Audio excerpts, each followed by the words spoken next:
Hello दोस्तों, आप सुन रहे हैं मछली शहर, एक प्रेम कथा ऑडियो कहानी Piku Piku TV YouTube channel पर, जो एक वास्तविक घटना पर आधारित कहानी है। ऑडियो कहानी सुनने के लिए पीकू पीकू टीवी चैनल को सब्सक्राइब कर लो। बहुत समय पहले की बात है। मछली शहर एक गांव था। उसी गांव में एक बूढ़ा आदमी रहता था। उसका नाम दीनानाथ चौधरी था।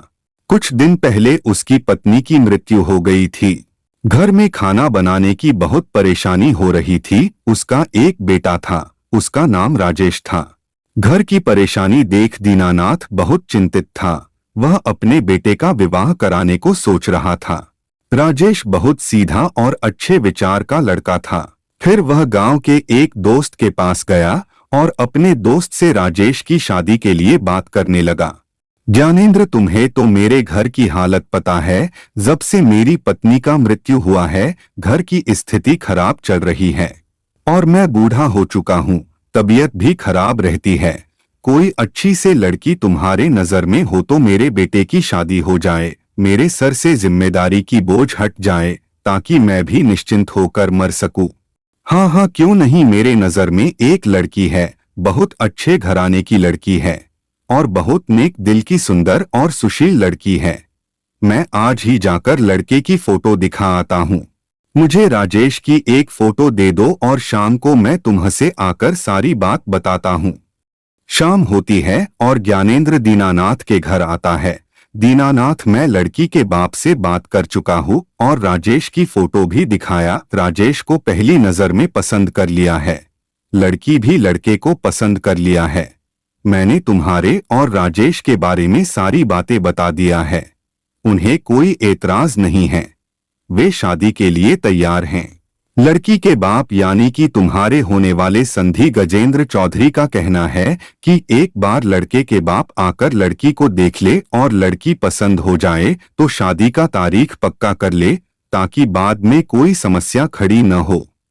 दीनानाथ कहता है, ज्ञानेंद्र, मेरी तो तबीयत खराब चल रही है। मेरा विचार है कि राजेश तुम्हारे साथ जाकर लड़की को देखकर पसंद कर ले और शादी का तारीख पक्की कर ले। राजेश खुद जाएगा तो लड़का लड़की दोनों एक दूसरे को देख भी लेंगे। इसमें तुम्हारी क्या राय है? तभी ज्ञानेंद्र तेजी से कहता है, अरे वाह, इससे अच्छी बात क्या हो सकती है। लेकिन एक समस्या है। कल मुझे एक शादी में जाना है और मुझे 10 दिन लग जाएंगे वापस आने में। बेहतर होगा कि राजेश अकेले ही लड़की को देख आए। मैं गजेंद्र चौधरी का पता बता देता हूँ। ज्ञानेंद्र पता बताकर वहां से चला जाता है। थोड़ी देर बाद राजेश कहीं से घर आता है। बरामदे में बैठा दीनानाथ राजेश को कहता है, बेटा राजेश, तुमसे एक बात कहनी है। राजेश बरामदे में खड़ा हो जाता है और दीनानाथ की बात सुनने लगता है। बेटा, मैं तुम्हारी शादी के लिए ज्ञानेंद्र से बात किया था। उसने एक लड़की का रिश्ता बताया है।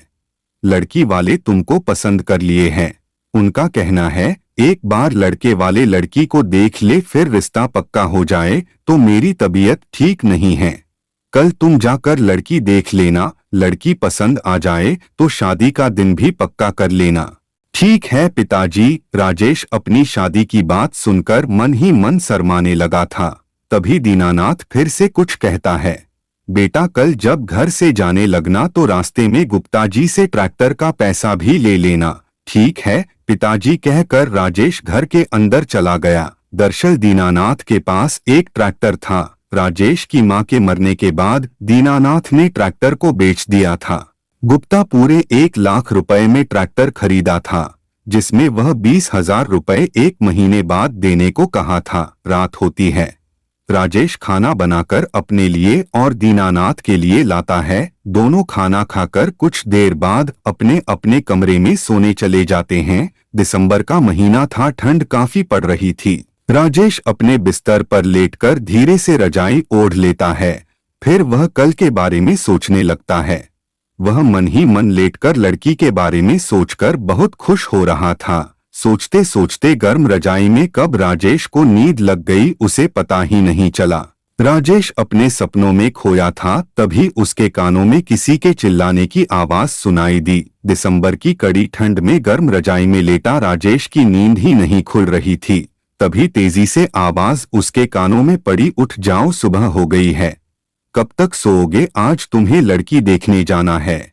इतना सुनते ही राजेश की तुरंत नींद खुल गई और राजेश बिस्तर से उठकर तेजी से बाहर भागा। बाहर बरामदे में दीनानाथ खड़ा था। राजेश दीनानाथ से कहता है, हाँ पिताजी, मैं जल्दी से तैयार होने जा रहा हूँ। राजेश जल्दी जल्दी खाना बनाया, फिर जल्दी से तैयार होने लगा। जब तैयार होकर राजेश बरामदे में आया तो वह पैंट शर्ट में बेहद हैंडसम लग रहा था। बरामदे में खड़ा दीनानाथ कहता है, अच्छा तो तुम तैयार होकर आ गए, आगे क्या होगा? क्या राजेश लड़की को पसंद करेगा या फिर शादी करने से इनकार कर देगा? यह जानने के लिए हमारे चैनल को सब्सक्राइब कर लो। मिलते हैं दूसरे पार्ट में।